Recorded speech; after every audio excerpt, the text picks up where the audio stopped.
So ito na pala guys, oh, yung ice plant na napagawa namin. Ayan. So tingnan natin guys. Ito pa lang guys, oh.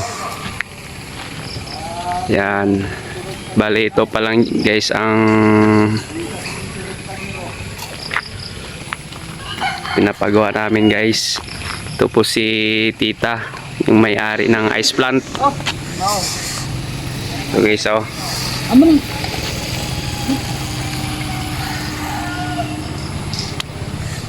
So ituro ko kayo dito guys.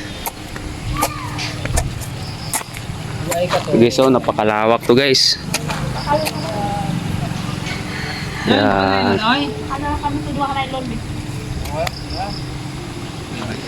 So makikita doon guys, makikita yung view doon sa dulo.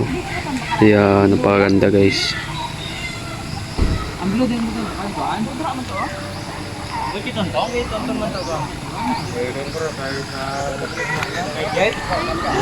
Ito po yung mga gwapo na gumagawa dito guys, oh. Yan, shout out. Yan.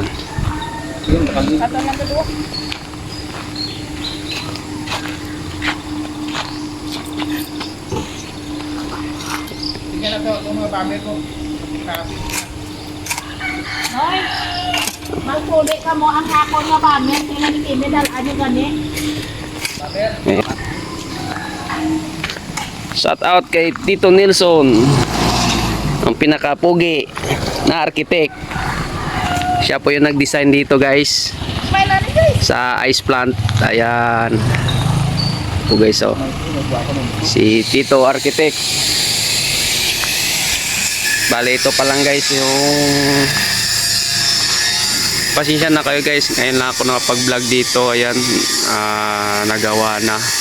Pero ayan guys, i-vlog natin para makita nyo before and after. Ayan. Ito po yung ice plant guys, malaki po to na ice plant.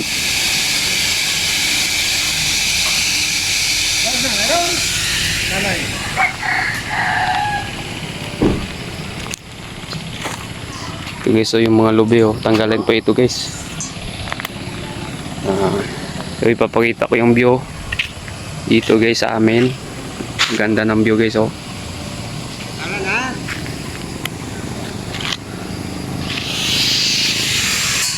Bale ito lang muna yung update guys. Pangalan pala, anong pangalan pala nito ng ice plant guys? Baskugan Ice Plant.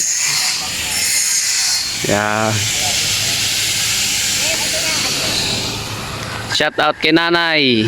Oo, gani. Ito si nanay guys, oh. Anong butong? Yan. Ato na, ato na. Sipertahan. Ato. Hindi na tayo mamahaw. Dito na tayo, no? Ice plant. Baskugan Ice Plant. Shout out kay Ninong Ray. Ayan guys, si Ninong Ray guys, oh. Shout out nyo siya guys. Mahingo ko vlog ron.